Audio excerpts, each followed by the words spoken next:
Man, the reason I wanted to have you walk through that was because of all the things that you covered. And I kind of knew you would touch on some of those things so I don't have to ask follow-up questions because you covered so many things. And I think when you're talking about implementing programming into an institution or into a team, in the cases that you were talking about, there's a few things that pop up for me there. And one is there's never a one size fits all.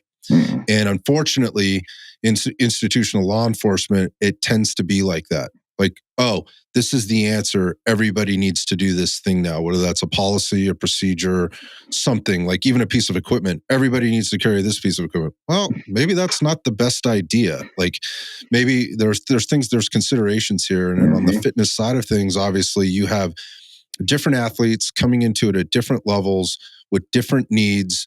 And one of the things I heard you talk about there was you're basically doing like a task analysis. Like, what exactly do these people do?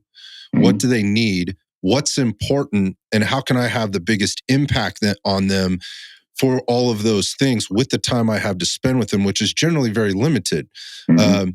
With all the other things they have to do. In that case, they're student athletes. They have to go to school. They have travel. They have to travel. They have games. They have practices. They have a life, right? It's not indifferent to a law enforcement officer. So, if you're trying to select a program, from somebody, whatever that happens to be, and you're trying to implement it into the whole, you can expect that that's going to be very unsuccessful.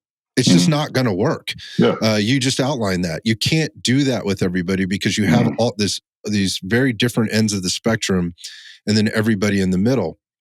And so in implementing programs, you have to have a strong understanding of that. And then obviously all the things that you mentioned there about psychology, motivation, recovery. I mean, there's so many things you mentioned. I don't want to rehash them all, but when you're implementing a program, that needs to be the foundation for how you're putting something together, right? And it's different.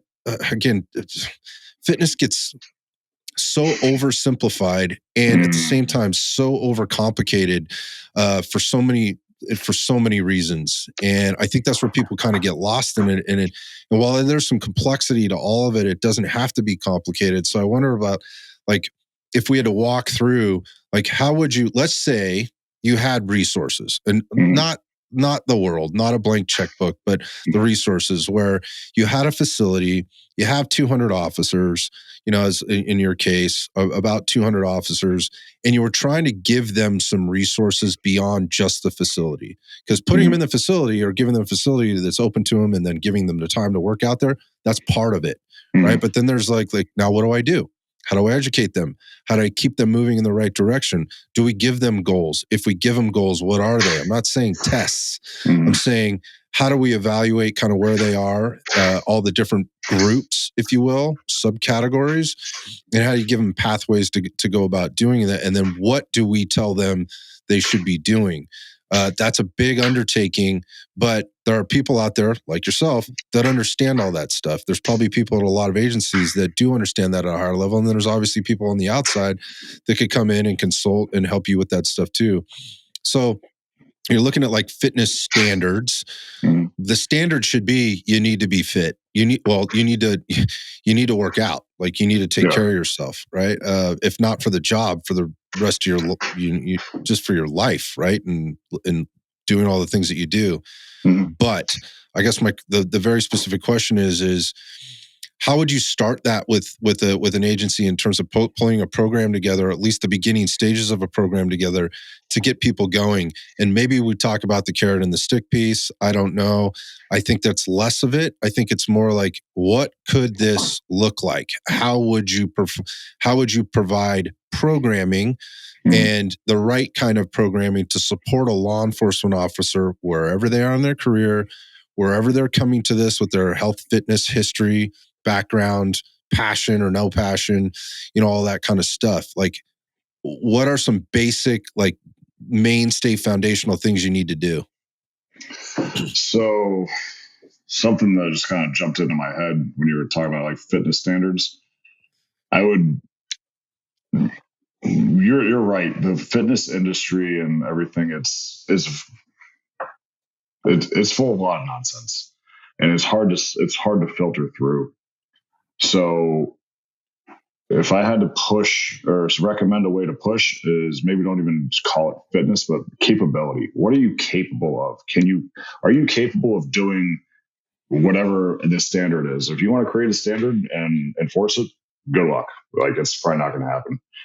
But as far as resources and how to get something up off the ground, the recommendation I would probably go to, as far as beyond, again, facilities and time, is going to be, there's world-class strength coaches, and like yourself, Jeff Nichols, Matt Winning, Dave Tate, like all these power lifters, like not only are they world class like power lifters, but they just, like, Matt Winning has, I think, I'm pretty sure he's got his PhD in like biomechanics and sports science at this point. Like, he knows a lot about how the body functions in the general. You've got functional nutritionists that are all over the internet. There's never been I don't know if we talked about this in the other podcast, but there's so much information at our fingertips. Like, I'm looking at my laptop, I can pull up Google, and just by Googling a functional nutritionist, I guarantee we'll find 10 that will solve that problem, or strength coaches in my area, and I'll find something. So the reason, and being able to filter those resources is the issue. There's a little bit of risk involved because you don't know these people. And if I'm a novice, I didn't have my background, I'm not going to be able to filter through somebody's sales pitch BS of selling me like oceanfront property in Arizona type of shit. So that's definitely going to be a problem. But if you start doing your homework and reaching out to the people in your agency, send out an agency-wide email. Hey, does anybody have a background in physical fitness coaching? You're probably going to have one. Somebody knows somebody who could have a conversation with you for 10 or 15 minutes or is willing to help. Or I guarantee you, because I know the type of person you are, somebody dropped in your DMs and said, hey, I want to do this. Is there any recommendations that you could provide? Like, Scott at Ironsight is probably going to have some type of resource to offer. Jeff Nichols sliding into his DMs. Like, there's so many resources that you can reach out to that will, if not give you the answer, help guide you towards the answer in some way.